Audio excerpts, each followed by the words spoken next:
بسم الله الرحمن الرحيم. عن عمر بن الخطاب رضي الله عنه قال سمعت رسول الله صلى الله عليه وسلم يقول إني لأعلم كلمة لا يقولها عبد حقا من قلبه فيموت على ذلك إلا حرم الله على النار لا إله إلا الله. நான் ஒரு கலிமாவை அறிவேன், எந்த அடியார் அதனை தன் மனதால் உண்மையின விளங்கி நாவினால் அதனை கூறி அதே நிலையில் மன்னிப்பாரோ அல்லாஹ் அவர் மீது நரக நெருப்பை ஹராமாக்கி விடுவான். அது லா இலாஹ இல்லல்லாஹ் எனும் கலிமாவாகும் என்று ரசூலுல்லாஹி ஸல்லல்லாஹு அலைஹி வஸல்லம் அவர்கள் கூற தான் கேட்டதாக ஹஜ்ரத் உமர் ரலியல்லாஹு அன்ஹு அவர்கள் அறிவிக்கின்றார்கள்.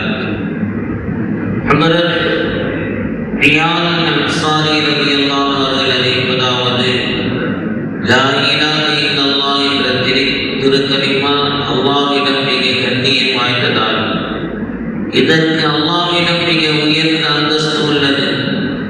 எம்மனிதர் அக்கலிமாவை உண்மையான மனதுடன் கூறுகின்றாரோ அவரை அதன் காரணத்தால் அல்லாஹ் சூனம் புகழ் செய்வான்.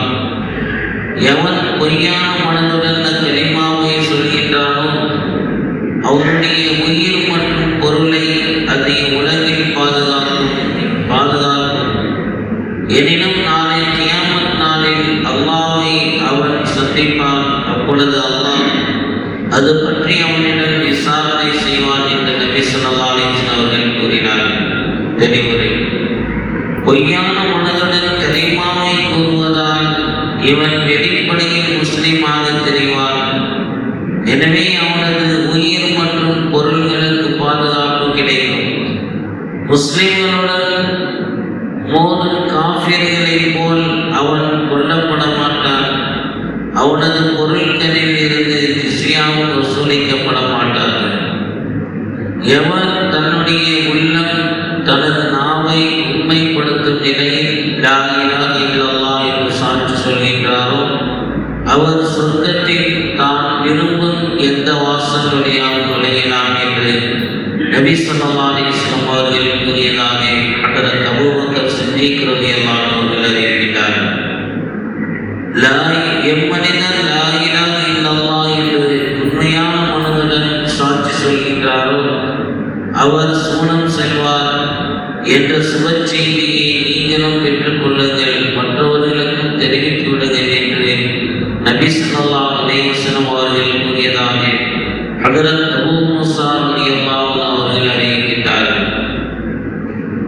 நான் சொர்க்கத்தில் நுழைந்தேன். அதன் இரு ஓரங்களிலும் 3 வரிகள் தங்கத்தால் எழுதப்பட்டிருப்பதை கண்டேன்.